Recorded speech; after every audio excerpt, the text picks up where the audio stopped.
नमस्कार, MP news की इस खास पेशकश में आप सभी दर्शकों का बहुत बहुत स्वागत है। मैं हूं महेंद्र सिंह। आज से हम आपको बताने वाले हैं कि मध्य प्रदेश में जनमत यानी कि जनता का फैसला जरूर ईवीएम मशीन्स में कैद हो गया है, लेकिन अब मतदान के प्रतिशत के साथ साथ एमपी की विधानसभा में कौन सदस्यता ग्रहण करेगा और कौन बनेगा विधायक, ये सवाल जरूर खड़ा हो गया है। ऐसे में मतदान के प्रतिशत क्या संकेत देते हैं और किस तरह से मध्य प्रदेश की सबसे चर्चित विधानसभाओं में रोचक मुकाबला देखने को मिल रहा है। सबसे पहले आज से हम आपको बताने वाले हैं कि इंदौर की 9 विधानसभा सीटों में क्या कहता है मतदान के प्रतिशत का अंक गणित और किस तरह से राजनेताओं ने पूरी एड़ी चोटी का जोर लगा दिया इन विधानसभाओं में जीत हासिल करने के लिए। आज हम बात करेंगे इंदौर की नंबर 1 विधानसभा सीट की। यहां से बीजेपी के प्रत्याशी रहे हैं मौजूदा विधायक यानी कि 10 साल से विधायकी संभाल रहे बीजेपी के नेता सुदर्शन गुप्ता, और उनका मुकाबला रहा है कांग्रेस के प्रत्याशी संजय शुक्ला से। किस तरह से मध्य प्रदेश में इस विधानसभा सीट को लेकर सियासत की कहानियां गर्म है और आखिर वो कौन कौन से स्टार प्रचारक थे जिन्होंने पसीना बहाया इंदौर की नंबर 1 विधानसभा सीट के लिए। क्या कांग्रेस और क्या बीजेपी, क्या कहता है सियासत का अंदरूनी किस्सा और किस तरह से मतदान का प्रतिशत बहुत कुछ संकेत देता है। तमाम जानकारियों के साथ हमारे साथ कौन बनेगा विधायक इस नए कार्यक्रम में जुड़ रहे हैं एमपी न्यूज के संवाददाता राहुल पटेल, जो कि ये बताएंगे कि विधानसभा नंबर 1 की सियासत की कहानी क्या इशारा करती है और मतदान का प्रतिशत किसका पलड़ा भारी बता रहा है। राहुल, जरा दर्शकों को बताइए आप कि अब मध्य प्रदेश में किसे इस विधानसभा में प्रवेश मिलने वाला है और आखिर कौन इस विधानसभा सीट को जीतने वाला है, क्या कुछ संकेत मिलते नजर आते हैं? जी, निश्चित तौर पर महेंद्र जी, जो आपने एक बात कही कि कौन बनेगा विधायक, ये प्रश्न का उत्तर बहुत जल्द आने वाला है। जनता जनादेश दे चुकी है। वो जनादेश के जो आंकड़े आ रहे हैं, अगर मैं विधानसभा 1 की बात करूं तो बहुत ही चौंकाने वाले हैं।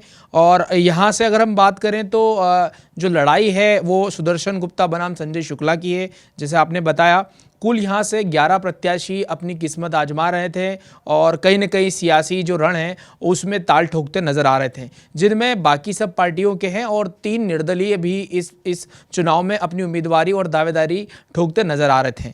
अगर हम बात करें पिछले इलेक्शन की तो करीब 54,176 वोटों से सुदर्शन गुप्ता इस चुनाव को जीते थे।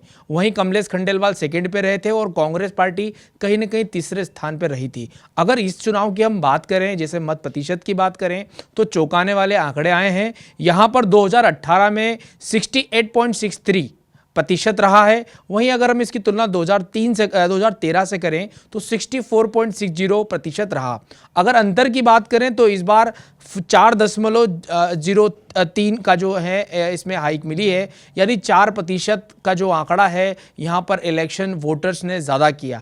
कहीं ना कहीं बढ़ चढ़ के वोटिंग हुई है, ज़्यादा वोटिंग हुई है, लिहाजा दोनों ही पार्टी सकते में है कि क्या होगा। बिल्कुल, लेकिन यहाँ पर राहुल जरा ये भी बताइए दर्शकों को आपकी यहाँ पर वो कौन कौन से स्टार प्रचारक थे और पूरे राजनीति के इस कलेवर में, या कहा जाए इंदौर की नंबर 1 विधानसभा सीट में राजनेताओं ने बयानों में भी कहीं कोई कसर नहीं छोड़ी, और किस तरह से आपको लगा कि ये जो विधानसभा नंबर 1 था, यहां पर जो मुकाबला रहा दोनों ही प्रमुख राजनीतिक दलों के बीच में, उसमें बहुत सारे मुद्दे भी यहां पर गरमाते नजर आए।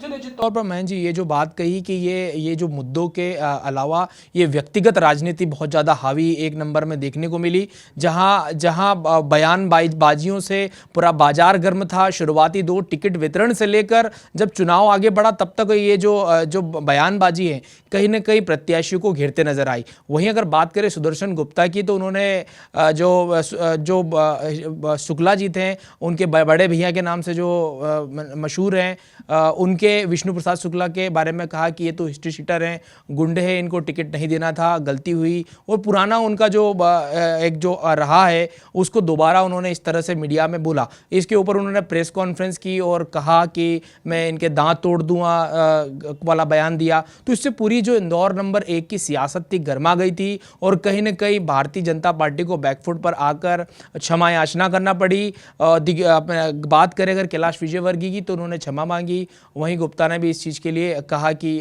गलती हुई है। तो पूरे मामले में ये सारे जो बयान हैं वो कहीं ना कहीं गले की हड्डी बनते नजर आए। बिल्कुल, लेकिन राहुल यहाँ पर एक बड़ा प्रश्न ये उठता है जो लगता है कि जनता के मन में भी होगा कि अब यहाँ पर फिल्म का क्लाइमैक्स जरूर दिखाई दे चुका है, यानी कि जनता ने देख लिया है फिल्म का क्लाइमैक्स क्या है, लेकिन जनता ने आखिर चुना किसे है।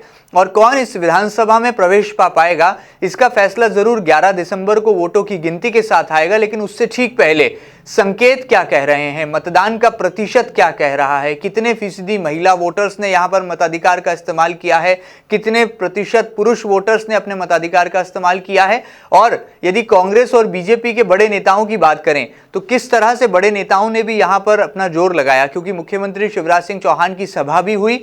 तो वहीं दूसरी तरफ राज्यसभा के सांसद और कांग्रेस के नेता विवेक तन्खा ने कांग्रेस के उम्मीदवार संजय शुक्ला के समर्थन में जनसंपर्क भी किया। ऐसे में किस तरह से इस मुकाबले को आप रोचक देखते हैं? बिल्कुल, निश्चित तौर पर ये जो बात कही आपने कि लगातार इस बार, क्योंकि ये जो चुनाव था बहुत ही कांटे की टक्कर का था, शुरू से ही माना जा रहा था कि बहुत हाई वोल्टेज ड्रामा होगा, तो बिल्कुल वैसे ही हुआ। अगर हम भारतीय जनता पार्टी की बात करें तो शिवराज सिंह चौहान जो सीएम हैं, उन्होंने एक जनसभा को संबोधित किया और अब भारतीय जनता पार्टी और सुदर्शन गुप्ता के पक्ष में प्रचार किया। और वहीं योगी आदित्यनाथ जो कि एक बड़ा हिंदुत्ववादी एक चेहरा है, उन्हें भी कहीं ना कहीं एक नंबर विधानसभा में भारतीय जनता पार्टी ने मैदान में उतारा ताकि हिंदू वोट का ध्रुवीकरण हो सके और कुल मिलाकर भारतीय जनता पार्टी के पक्ष में एक माहौल बनाया जा सके। वहीं कांग्रेस ने भी इसे पलटवार करते हुए जो पूर्व वित्त मंत्री है पी चिदंबरम से लेकर राज बब्बर, जो कि अपनी बयानों से हमेशा सुर्खियों में रहते हैं और बेबाक बयानबाजी करते हैं, तो राज बब्बर को मैदान में उतारा। राज बब्बर ने भी जनसभा को संबोधित करके तीखे हमले करे भारतीय जनता पार्टी पर। साथ ही अगर हम विवेक तन्खा की बात करें तो सूझबूझ की राजनीति और राजनीतिक चाणक्य माने जाते हैं, बैक ऑफ द कर्टन्स की राजनीति ज्यादा करते हैं, तो कहीं ना कहीं इन्होंने भी जो चुनावी रण में अपनी भूमिका निभाई। महिला वोटर और युवा वोटर की बात करें तो जिस प्रकार के आंकड़े आ रहे हैं, महिला वोटर भी इस बार पीछे नहीं है, बराबरी से पुरुषों के साथ में परसेंटेज में उन्होंने कंट्रीब्यूशन किया। वहीं इस बार युवाओं ने भी बढ़ चढ़कर हिस्सा लिया, तो कहीं ना कहीं ये जो समीकरण है बहुत कुछ कह रहा है। वहीं एक बात मैं आपको और बताते चलता हूं कि जो चंदन नगर की जो क्षेत्र है, वहां पर कहीं कहीं 30% की वोटिंग हुई है तो कहीं 80%। तो दोनों ही जो मायने में पार्टियां बड़ी कंफ्यूज हैं कि किस पर जनता ने मुहर लगाई है और किसे ये जनादेश दिया है। तो कुल मिलाकर ये सारे समीकरण बहुत ही अलग नजर आ रहे हैं और कोई भी राजनीतिक पंडित एक नंबर में भी टिप्पणी करने से बच रहा है, क्योंकि यहाँ कांटे की टक्कर है। एक तरफ 54,000 की विजय के साथ में सुदर्शन गुप्ता अपनी जीत के प्रति आश्वस्त है, वहीं शुक्ला जो है वो कह रहे हैं कि मैं जीत चुका हूं और ये चुनाव मैं क्लीन स्वीप करूंगा। चलिए, यहां पर ये इस बात का जो फैसला है कि कौन जीतेगा यहां पर बाजी, ये जरूर 11 दिसंबर की तारीख को होगा, और कौन इस विधानसभा में प्रवेश पा पाएगा इसका फैसला भी जनता 11 दिसंबर को सुना देगी। बहरहाल ईवीएम मशीन्स में अब दोनों ही उम्मीदवारों के भाग्य का फैसला कैद है, जो कि 11 दिसंबर को निकलकर बाहर आएगा। लेकिन उससे ठीक पहले चर्चाएं गर्म हैं, क्योंकि इंदौर की कई ऐसी विधानसभा सीटें हैं जहां पर उम्मीदवार चयन में दोनों ही पार्टियों ने बड़ी सूझबूझ दिखाई। लिहाजा चारों तरफ यही चर्चा है कि आखिर बाजी कौन मारेगा और किसके सिर पर चढ़ेगा जीत का ताज। आज की इस पेशकश में इतना ही। अगली बार फिर मुलाकात करेंगे आपसे और बताएंगे मध्य प्रदेश की एक और नई विधानसभा सीट की अंदरूनी कहानी और किस तरह से सियासतदारों ने लगातार पसीना बहाया है जीत का ताज पहनने के लिए।